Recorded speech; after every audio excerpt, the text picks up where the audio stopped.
Hey guys, MrPokke here, back with another video, and on today's episode of CN Unit Analysis, we are going to be taking a look at the latest and first ever 5-star support/sustain Shorekeeper. We are going to be taking a look at her team's best rotations, which weapon should you go for, what's the difference between her and Verina, is she going to be worth your pools? Spoiler, the answer is yes, as well as everything in between. So without further ado, let's get into today's content. Subscribe!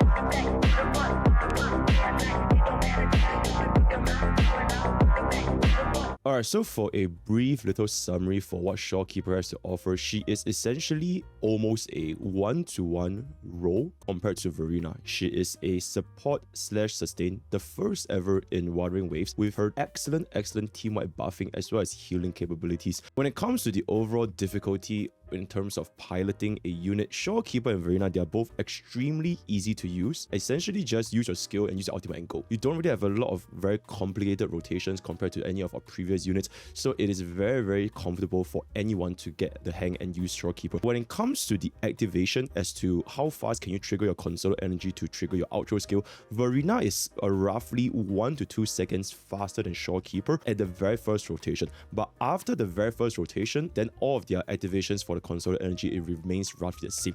And then afterwards, you do also want to take into consideration that if you manage to get Shorekeeper's sequence tree, then she basically just completely outperforms Verina in every way, shape possible. But it is still not needed to get her sequence tree to let Shorekeeper perform to the maximum capabilities. When it comes to the overall healing, then Verina is gonna be able to heal our teams better than Shorekeeper. So if you are somebody that wants to just keep your team alive and just sustain more comfortably, then Verina is actually gonna be better than Shorekeeper in that regard. However, we do have the force dodge function from Shorekeeper, as well as the fact that the overall buffs that we provide to our entire team is just much higher compared to Verina, with the 12.5% crit rate, 25% crit damage. So this not only makes our DPS deal way more damage, it also allows us to lower the echo investments needed, similar to how Full Strength gives us a 12% crit rate at level 10 of the Matrix of Prescience, right? So makes the overall leveling and raising experience for players running any DPS a lot more easy compared to if you were to run Verina. Of course, if your DPS is already ridiculously strong, such as one of, if not the strongest DPS we have in the game right now,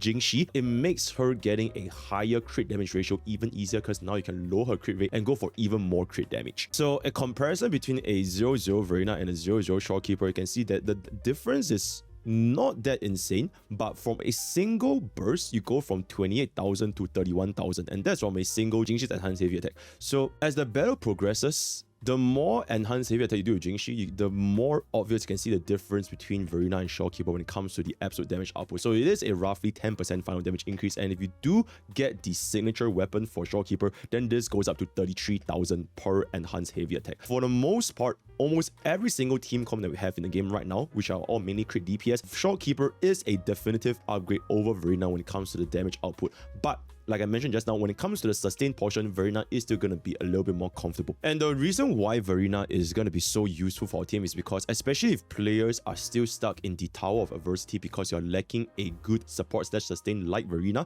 since we are limited by our stamina cost, getting Shorekeeper will drastically ease the pressure needed on Verina right now, because this is one of the most desperately desired archetype that we have in Wuthering Waves. That is the support and sustain archetype. Baizhi, even though she's not too bad, she definitely pales much more in comparison or for Verina as well as Shorekeeper. So if players are still having difficulty in the endgame content, getting the highest stars possible of Tower of Adversity because you need a quote-unquote second Verina, then Shorekeeper is definitely going to be an upgrade to your roster. And even if you give Shorekeeper the 4-star weapon variation, it is still completely fine. You do not need her signature weapon as much as compared to like our classic DPS units in Wuthering Waves. For the sequence recommendations, it is more recommended to get your sequence 1 and 2 and then get your signature weapon, because the 1 and 2 does provide a pretty considerable quality of life as well as damage upgrade compared to the signature weapon, which has a very close substitute in the form of variation. And then you could even consider getting the sequence 3 first, because this completely changes Shorekeeper's rotation, making her much smoother even compared to Verina, and then get the signature weapon. Then this is just a quick little graph for players who are thinking, how can we achieve the 250% energy regeneration? In summary, as long as you hit the 230% energy regeneration before battle, you are pretty much going to be good to go, because your 4 cores, the brand new echo that we get, the Fallen Knight Elden Ring thingy, it gives us 10%, as well as the fact that our ultimate also gives us another 10%. So as long as you hit 230%, that is good to go. So for example, if you can see over here, for variation plus HP and energy regeneration main stat, you do need 5 energy regeneration subsets. So this can be a little bit difficult, but if you have variation and 2 energy regeneration, then you just need 2 ER subsets to hit the 255 slot required. Then so on and so forth, just adjust to what you need essentially. For the 4-cost echo, the turtle gives us more durability, whereas the brand new 4-cost, it gives us more damage output, but it doesn't have the damage reduction. So if you're somebody that gets hit quite often or you're dying to stages a lot, then running turtle would be a better choice. Also keep in mind that the brand new 4-cost echo, the buff duration, the cooldown duration lasts the exact same time, so it is essentially 100% uptime as compared to the turtle, which only lasts 15 seconds. So in a scenario where you do not need the sustain, you just want the highest damage possible, then you definitely bring this in 100% of the time. And then for our weapon summary, you can get the signature weapon, but if you don't have it, variation is an excellent alternative. Combat flare, not that recommended, because you do really want the energy regeneration by quite a bit, because the HP is not going to be good. So even running the 3-star weapon with the energy regeneration is going to be a better choice compared to any like HP or defense main stat. Alright, so jumping into Shorekeeper's kit, her basic attack as well as the Forte circuit. Essentially, your basic attack 1, 2, and 4 generates 1 stack, whereas your basic attack 3 generates 2 stack, right? Specifically at this point over here, as well as a very small AoE grouping abilities for mobs. So you do have a little heart shape when it does. With one full set of basic attack 1, 2, 3, 4, you will get 5 stacks of Forte circuit, and then you can press and hold for the heavy attack to deplete your stacks, and then the thing just resets back to normal, right? So basic attack 1, 2, 3, 4, heavy attack, and then you reset again, and then using your skills here and there with the ultimate. And I'm sure you guys would have known by now, if you were to press and hold your heavy attack before reaching 5 stacks of your Forte circuit, Shorekeeper can actually turn into a butterfly, and it can last in this state as long as your stamina bar allows you to. On top of that, every single second you also get 1 stack of this blue energy, and then once you transform, you can instantly change it into the yellow one, and then you can let go of your enhanced heavy attack. Every basic attack also generates a little ball, and then once you have 5 stacks, all these little balls will turn into butterflies to go ahead and attack the enemy as well. If you already have 5 little balls, and then any of the additional balls will just turn into butterflies directly to attack the enemy. But generally speaking, Shorekeeper's basic damage is really not that high, so you don't really have to worry about her damage output by that much. So the basic thing is, as long as you achieve 5 stacks, as well as the fact that your third basic attack has a little bit of a grouping capability, that is essentially how it works for Shorekeeper's basic attack. The resident skill is basically a teamwork here, as well as summoning 5 of the butterflies, on top of allowing us to continue from the second basic attack animation onwards, which allow us to reach basic attack 3 at a quicker pace. So don't really have too much to say about here. And then the core of Shorekeeper's kit is gonna be her ultimate. Her ultimate end loop. This is somewhat like a, not really fusion ultimate, but she basically generates this very large field, and every 3 seconds you allow yourself to heal the unit that is on the field. The ultimate is a very long yet, but to kind of summarize everything, the first effect, it restores HP for all party members within the field's range once every 3 seconds. That's the first point. The second point is, when our party member uses the intro skill, it will change the ultimate to purple, and that's when you get up to 12.5% crit rate, assuming you have 250% energy regeneration. And then if you use another intro skill within this field, then you have a 25% crit damage buff. And when you do have this golden ultimate field, the Supernal Stellar Realm, your Shorekeeper's first intro skill will be replaced with an enhanced intro skill, which will deal more damage. But keep in mind that you don't want to use this enhanced intro skill instantly, because it will basically cancel out the remainder of the ultimate's duration. So ideally, you only want to use this skill towards the end of the ultimate. This enhanced intro skill does deal quite a bit of damage because it is a guaranteed critical hit. The ultimate duration lasts for 30 seconds, and the cooldown of this ultimate is 25 seconds. So theoretically, you could have 100% permanent uptime even if you were to use the enhanced intro skill, which you should be saving towards the end of the ultimate duration for the maximum uptime. And then ideally, this will be around the time where your ultimate is up again, and then you can just repeat the cycle all over again. And then for Shorekeeper's outro skill, there's basically 2 main things. The first one is, if our resident on field is hit, or if you are like knocked down, pressing the dodge button will immediately recover from this interruption, triggering a successful dodge. So this is somewhat like if you play Monster Hunter.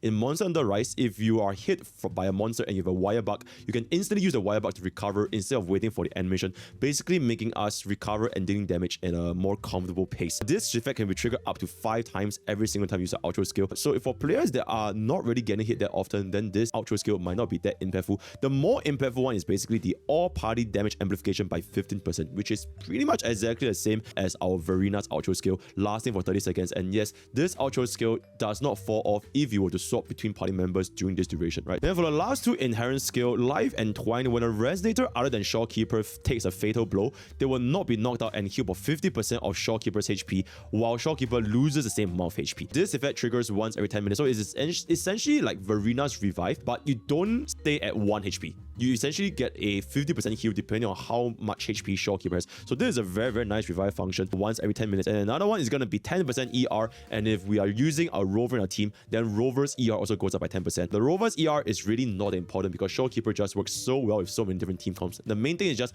with this 10% during your ultimate, essentially lowers our ultimate requirements from 250 to 240%. And then if you were to use the brand new 4-cost Echo, then this goes down to 230%. Right? So that's essentially it. Basic stats: Resonance skill, Resonance Liberation, and Forte Circuit, right? So you basically just level all this up to 10. You don't really have to care about your basic attack and your intro skill whatsoever. So that is basically it. Very cheap and very easy to race. So in summary, triggering her Concerto energy, dump all of your skills, your ultimate and whatever, and then you swap back out once you have full bar. So how quickly does she charge up her Concerto bar over here? You can see that one full basic attack chain from B1 to B4, because we do get 2 stacks in B3, it allows us a roughly 25% of the full Concerto energy proc. And then after we cast our skill, then that's going to be another almost 25% energy over there. At this point, it's going to be at the halfway point. Casting our ultimate over here will bring us back to 75%. And then doing one more base attack, 1, 2, 3, 4, will allow us to bring us to close to a 100% Concerto energy. And then we can then swap our units out for the secondary DPS or the first DPS, and etc, etc. So TLDR, basic attack 1, 2, 3, 4, skill ultimate basic attack 1, 2, 3, 4. So that is gonna be roughly enough to get us to full bar, and then you swap to the next unit that you want to use. So in summary, basic attack 5, enhance heavy attack, skill out, and then continue basic attacking until you reach the full Concerto energy, swap back out to your secondary DPS, and then your secondary DPS can swap back out to your main DPS. So your main DPS can gain all the bars from the secondary DPS outro skill as well as Shorekeeper's outro skill, which can last for an entire party member. So at this point, you can then gain the 12.5% crit rate, 25% crit damage, as well as 15% of the additional damage buff, regardless of what type of secondary DPS you're using. Alright, so when it comes to the brand new 4-cost Echo, it gives us the 10% energy generation as well as 10% attack. This is gonna be a pretty interesting mechanic where if you were to press and hold your Echo, you can let go of this Ola. You can let go of this flurry of attacks that continuously hit the enemy as long as you keep pressing on and holding on to the button, right? And yes, during this time, you have 360-degree turnability. You can just change to any direction you like, and you're going to be able to deal damage to any of the enemies hit at this specific junction, lasting roughly 14 to 15 seconds, but you cannot switch into another resonator. So as long as your stamina is full, you can continuously use this until your stamina is gone, right? And the final hit also deals 1 additional bonus damage. However, at the end of the day, the damage from this brand new 4-cost Echo is really not that insane. So assuming your 4-cost is healing, 3-cost is energy regeneration and HP, the damage from this 4-cost Echo, every single hit is going to be 350, and the final hit is going to be 5,000 for a combined total of 10,000 over 14 to 15 seconds, which honestly is not that crazy. Not to mention, you also have to use stamina. So generally speaking, you're probably not going to be using this very frequently. Just pressing this, get the attack buff and energy regeneration buff, that's going to be good enough because you do want to make your main DPS be the one on the field dealing damage. How does this compare to the Turtle's 10% damage increase? So roughly speaking, if we were to give it to Shengli Yao, which is with a 1 attack and 1 electro damage, 3 cost with roughly 2.4k attack and 15% of the attack and 280% of all these kind of damage buffs, you can see that this is 10% attack buff. It's going to be roughly 3.9% damage increase. And then this is 10% damage buff. This is 3.6% damage increase. So honestly, the difference is very, very, very low. So if you want to use Verina, however, or if you want to use Shorekeeper's signature weapon to give even more attack, then this 3.9% will go down a little bit depending on how much attack percentage you have for Shengli Yao. 2 things to keep in mind is that the brand new 4-cost, the buff is basically almost permanent because it's 20 seconds cooldown and 20 seconds uptime, as well as the fact that this thing applies to our entire team, unlike for Turtle, which is only applied to a single party member. But of course, the Turtle does have the damage reduction reduction, so it really depends which one do you prefer more. Difference between the turtle as well as the brand new forecast is very, very small. Just use whichever one which has the better subsets, right? So you don't really need to go out of the way to farm for this set specifically. Not to mention, the turtle also gives us the damage reduction for 3 different hits, so it might be more comfortable to run turtle against scenarios that has enemies that are a lot more offensive or can just kill a team, right? So you, for one more survivability, you can just still stick with the turtle compared to the brand new forecast. But if you just want absolute highest damage output, then maybe this would be a little bit better. Yeah, so TLDR, if you have no errors here, if you're perfect piloting, then you can just go for the brand new forecast for the absolute highest damage increase. And then if you're against enemies that are like very, very dangerous, like this brand new Scar that's gonna be like killing you and you're gonna die, then run the turtle instead. Alright, now for the very interesting age-old question, the comparison between Verina and Shorekeeper in terms of their support buffs for some of the different teams, right? So we're gonna take a look over here. For Verina, we have a 20% attack buff and 15% team-wide damage amplification, and then this is gonna be a 25% crit damage, 12.5% crit rate, and 15% damage amplification. So as well as the fact that if you do get the signature weapon, it's gonna be another 14% attack. So how does this compare to all these units? So for example, for Jingxi over here, her enhanced heavy attack does around 28,000, and then we give her to Shorekeeper is around 31,000, and Shorekeeper with signature weapon is gonna be close to 33,000. So the difference of Shorekeeper compared to Verina is roughly a 10 to 16% final damage increase. And then if you were to compare it for Jiyan, you can see that the rotations here are also around 8.6 to 15.44% final damage increase. So it is a pretty decent upgrade compared to Verina. But of course, we also want to factor in some of the other factors aside from the final damage increase, such as our survivability. This is a typo, oh my god.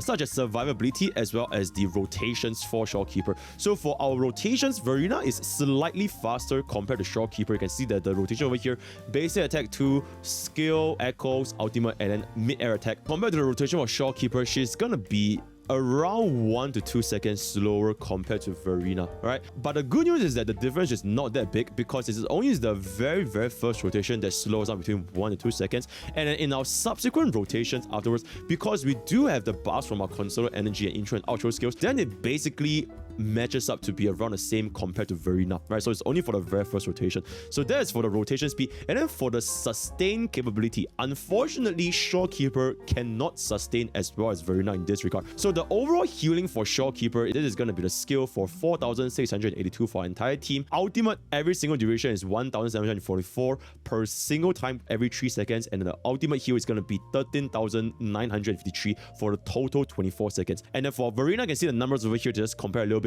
So in summary, the sustain capabilities from Verina is still gonna be better compared to Shorekeeper. Also, the additional dodge when you get hit from Shorekeeper is also not that useful if you're someone that is not getting hit compared to Verina, which is a straight up increase in healing whether you get hit or don't get hit, right? So that's gonna be that. So for example, over here, if you were to fight like, for example, the hologram crownless, you can see that if your entire team is gonna be here, they will slowly recover health over time for your entire party members.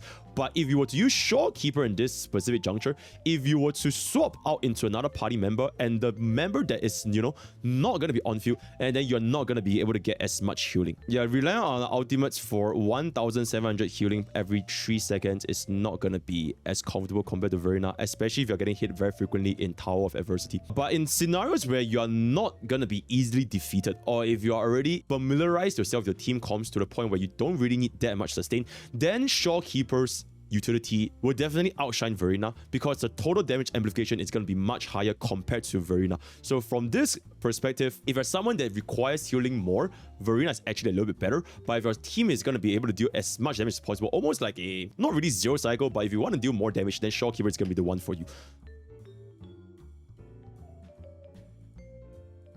One interesting question is, should we be running spectral damage increase for Shorekeeper, especially since the enhanced intro skill is a guaranteed crit, so it does deal quite a considerable amount of damage. So is this worth the spectral damage? But at the end, these are the comparisons. So you can see double energy regeneration, 1 ER, 1 HP, 2 HP, 1 HP, 1 spectral, and 1 spectral, 1 ER. So these are the comparisons for the intro skill damage, the healing from our skill, and then this is going to be the crit damage forecast. So you can see that the difference between a 2 HP with 1 HP and 1 spectral is roughly just 3,600 for your enhanced intro skill, whereas our healing from the double HP is going to be around 200 more compared to 1 HP and 1 spectral damage. And even if you were to compare your spectral damage and ER versus HP and ER, you can see that the difference is really just around 2100-ish. So the difference between using spectral damage is really not that significant.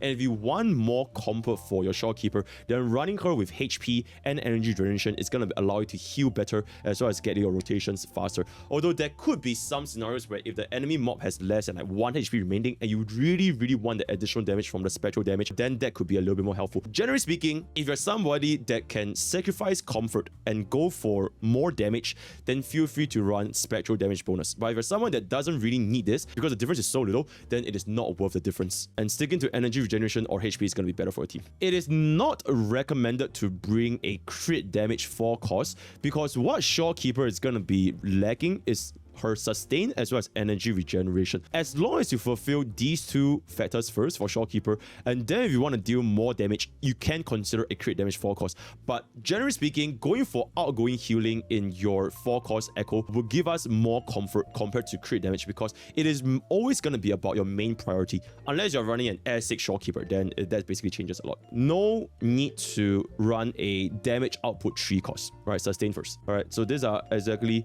your Shogun, how easy it is to use Shorekeeper, her sustain, right, her healing capabilities as well as the damage. You need to balance all these 3 factors instead of going all out damage. But if your entire team just keeps dying, then it's just not worth it. One quick section at this point of the game before we jump into our final 2 segments, which is team comp and idolence. Is it worth it to pull for Shorekeeper compared to Verina? The answer is always going to be yes. And in fact, the title of this video, Shorekeeper is pretty much one of the first Wuthering Waves unit that has almost the highest pool value compared to any of our brand new 5 stars. Maybe if you want to consider the latest Jingxi as Acheron, then Shorekeeper is pretty much going to be either your Runmei or Robin, because in Wuthering Waves, the need for a secondary sustain aside from Verina, has been a problem ever since 1.0. And Shorekeeper comes in today, finally filling up the requirement to make us run 2 different sustains with 2 different team comps. And not to mention, we have 3 different teams we need to run in Wuthering Waves endgame content, as well as the fact that we do have our brand new Tower of Adversities, the brand new endgame content, where the stamina cost is 5 costs for every single team. You are pretty much forced to run another sustain besides Verina for pretty much every single of the endgame stage. So Shorekeeper's pulling value is absolutely highly recommended. If you have not pulled for any unit, then this is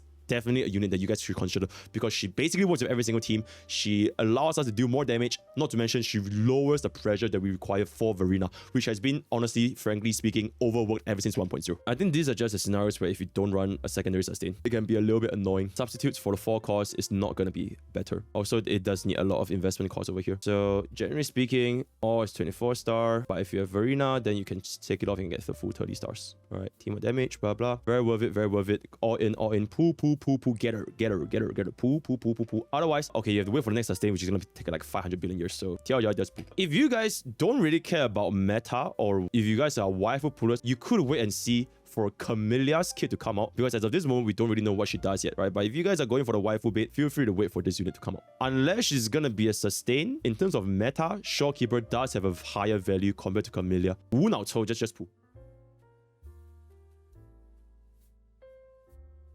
Okay, team segments for Shorekeeper. She pretty much works with every single DPS, but it is not recommended to give her to Jingxi, because Jingxi already has a lot of damage. Not to mention, she works better with Verina's coordinated attack damage, right? Not to say that she doesn't work with Jingxi, but she works much better compared to our other DPSs in terms of opportunity cost. So if you have Verina and Shorekeeper, giving Verina to Jingxi and then giving Shorekeeper to someone else is going to be more ideal for our team composition. So for the team composition for Shorekeeper, you can essentially just run her with pretty much every single DPS that we have in Wuthering Waves as of this current moment, because they are pretty much all crit DPSs. If you can run Verina with that team, you can run Shorekeeper with that team to deal more damage, but with slightly less sustained comfort compared to Verina. All the rotations, all the samples for Jiyan, for Jingxi, for Havoc Rover, all these kind of team comps, you can just kind of refer to this as the example over here. Of course, it definitely is just a sample rotation. It is not going to be the end all be all, since when it comes to the endgame content or pretty much any content that you find in Wuthering Waves, it will definitely depend on the enemies as well, right? Sometimes you get hit, sometimes the environment is different, sometimes you just don't really get what you want. So it is very very fluid, so don't use this as like a end or be all rotations for your guides. Just use them as like a benchmark, and then from there adapt and improvise to the environment and situations that you're going to be fighting in Wuthering Waves. So these are just there for your guidelines. Just for a little bit of a fast track scenario, these are the theoretical damage output that we are going to be getting. So this is going to be Ji Yan's personal damage, this is going to be Havoc Rover, this is Encore, this is Jingxi, and this is going to be Shangli Yao. So all these are going to be the damage output with the amount of time needed to deal 2.2 million damage for all these different rotations. So you can see that Jingxi is going to be quote-unquote our rank 1 team comp, with Jingxi, Zhezhi, and Shorekeeper E0S1. So the time required to hit 2.2 million is roughly 47 to 51 seconds. And then for the slowest team comp is going to be our Havoc Rover, Sanhua, and Shorekeeper, which takes roughly 83 seconds. This doesn't mean that Shorekeeper just performs awfully with Havoc Rover, because first of all, we are using a S6 Sanhua. This also just shows that Shorekeeper, even though she's very versatile, she's still ultimately dependent on how strong your DPS is in Wuthering Waves. In Wuthering Waves, your DPS still holds a very significant portion of your team building, unlike in like Honkai Star or any of the previous games where your support really determines everything, right? So in Wuthering Waves, your DPS, a very strong DPS such as Jingxi with the right support like Zhezhi, you are always going to be clearing the enemy at a much faster speed, even if you're using the exact same Shorekeeper for both of these different teams, right? So you can kind of just take this into your adjustments. For Encore, Ji Yan, and Shangli Yao, they are roughly around the same clear speed at roughly 51 to 58 seconds. Jingxi is just a slight anomaly, and then Havoc Rover is just going to be a lot slower, right? So it is what it is. TLDR, Jingxi is the honored one. Okay, jumping into our weapon section over here, like I mentioned, we don't really need to care about this signature weapon that much because we do have excellent alternatives in the form of variation. But if you guys do get this, we also definitely get a higher damage increase. So you can see that the 31,000 enhanced heavy attack from Jingxi goes to 33,000 per enhanced heavy attack. So it does increase our final damage by a little bit throughout the course of the battle. All right, do you need this? I would say it is not a necessity because of this weapon right here, variation. And because of variation and how this thing is with Shorekeeper, it is recommended to get Shorekeeper's Sequence 1 and Sequence 2 first before considering her signature weapon, right? All other weapons that doesn't have energy generation, it is not going to be as recommended. Final segment, sequence. The first 3 sequence for Shorekeeper essentially is gonna be the most impactful sequences for Shorekeeper. The first sequence, increase the field for our ultimate by 150%, as well as extending the duration for 10 seconds. So this allows us to pretty much cover the entirety of Tower of Adversity. And the additional 10 seconds, it also allows us to use our enhanced intro skill without cancelling the effect of our ultimate. So it gives us a considerable amount of comfort if we are going to be using Shorekeeper in battle. Then for our sequence 2, increase our attack by 40% for the entire team. This is also a very considerable damage increase, much better than our signature weapon's 14% attack increase. So sequence 2 does have a very nice team-wide damage upgrade by roughly 15% to 20% final damage increase. Generally speaking, it allows us to pivot from the attack percentage main stat on our slot tree to an elemental main stat on our slot tree instead, right? So it also allows us a little bit more of a freedom when it comes to gearing our team comp. Sequence 3 is going to be Shorekeeper's game-changing sequence because it basically drastically improved our Concerto energy rotations, matching that to be even faster compared to Verina. Even if we have Verina's S2, Shorekeeper's S3 will still put her to rotate faster than Verina. So this is a very powerful sequence if you guys want to consider getting this. Sequence 4, increase our healing. From 4,700, it goes up to 6,900. So it is a roughly 46% final healing increase, right? So it is also equivalent to Verina's 3, the little enhanced attack that we get from the skill, right? So very nice over here if you need more healing. Sequence 5 basically increases our pulling range for our basic attack 3 as well as the little elation, right? So that's going to be there. Sequence 6 is basically changing our Shorekeeper to a main DPS with a whopping 500% crit damage increase and 42% damage multiplier for our intro skill. So for example, depending on the different echoes and the main stat and subsets, right now roughly if we were to do roughly 50,000 to 80,000 damage with our enhanced intro skill, then this will basically bring us to 15,000 to 24,000 total. It is not a, although the sequence 6 makes Shorekeeper pretty much do a lot more damage, at the end of the day the damage output increase is not by that crazy because it goes from 50,000 to 80,000 per enhanced intro skill. So in the course of a battle, you go from maybe 150,000 to 240,000, which is a roughly 90,000 total damage increase in the entire battle for a sequence 6. Does this really change how to do an absurd amount of damage? Maybe not, right? But it definitely does help a little bit. If you think it's worth it, then feel free to go for it, right? So that's gonna be that. If you want to think about a good stopping point, sequence 3 is gonna be the most impactful one, but sequence 1 and 2, they both offer a pretty decent amount of comfort for Shorekeeper herself. Generally speaking, at the end of the day, Shorekeeper is really just not relying on any of her sequences because her kit is already more or less complete even at sequence 0 without the signature weapon, right? So she's just that versatile and that universal of a unit for any team comp in Wuthering Waves. Alright, with that, we have come to the end of Shorekeeper's CN unit analysis. Essentially, this is gonna be a unit that you really want to prove a Wuthering Waves if you care about meta or the viability or how easy it is to clear endgame content. Shorekeeper is going to be the one because we have only so little slots for our support / sustain because there's only Verina, right? Well, today is going to be pool. Join Discord, join YouTube, join Twitch. All the best for your gacha pools, and I'll see you guys next time. Take care.